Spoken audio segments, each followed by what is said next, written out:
जैसे ही राजा भोज ने सिंहासन पर पहला कदम रखा, पहली पुतली, एक दिव्य रूपवती स्त्री, जीवंत हो उठी। उसकी आंखों में तेज था, वाणी में गंभीरता। उसने हाथ उठाकर राजा भोज को रोका और कहा, राजा भोज, यह सिंहासन कोई साधारण राजगद्दी नहीं, यह धर्म, न्याय और बलिदान का प्रतीक है। यह सम्राट विक्रमादित्य का सिंहासन है, उस राजा का जिसने न्याय के लिए अपना सब कुछ न्यौछावर कर दिया। क्या तुम उतने ही न्यायप्रिय हो? सुनो मेरी कथा, फिर निर्णय करना कि क्या तुम इस स्थान के अधिकारी हो। राजा भोजपुत्री ने कहना आरंभ किया, एक बार की बात है, उज्जैनी नगरी में एक वृद्ध ब्राह्मण अपने पुत्र और पुत्रवधू के साथ रहता था। ब्राह्मण बहुत निर्धन था, पर धर्मनिष्ठ था। एक दिन उस ब्राह्मण के घर एक यति आया और बोला, मुझे अपने घर एक रात ठहरने दो। ब्राह्मण ने प्रेमपूर्वक उसे भोजन कराया और अपने बिस्तर पर सुला दिया। परंतु रात के तीसरे पहर वह यति चोरी छिपे उस ब्राह्मण की पुत्रवधू को साथ लेकर भाग गया। सुबह जब सबको घटना का पता चला, ब्राह्मण रोने लगा। लोग सहानुभूति तो दिखा रहे थे, पर कोई सहायता को आगे नहीं आया। ब्राह्मण ने सीधा रास्ता राजा विक्रमादित्य का लिया। दरबार में पहुंचकर उसने अपना दुख सुनाया, महाराज, मैं निर्धन अवश्य हूं, पर मैंने किसी अतिथि के साथ कभी अन्याय नहीं किया।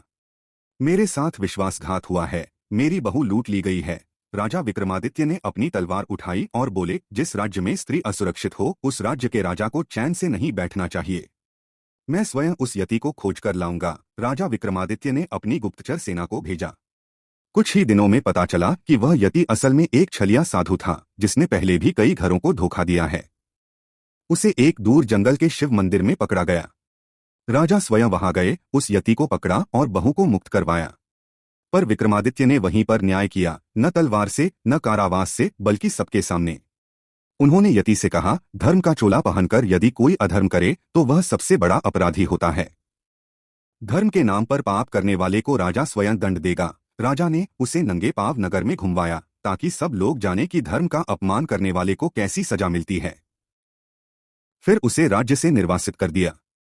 ब्राह्मण को सम्मान और धन देकर विदा किया गया। पुत्रवधू का यथोचित सम्मानपूर्वक गृहस्थ जीवन में पुनः स्थान दिलाया गया।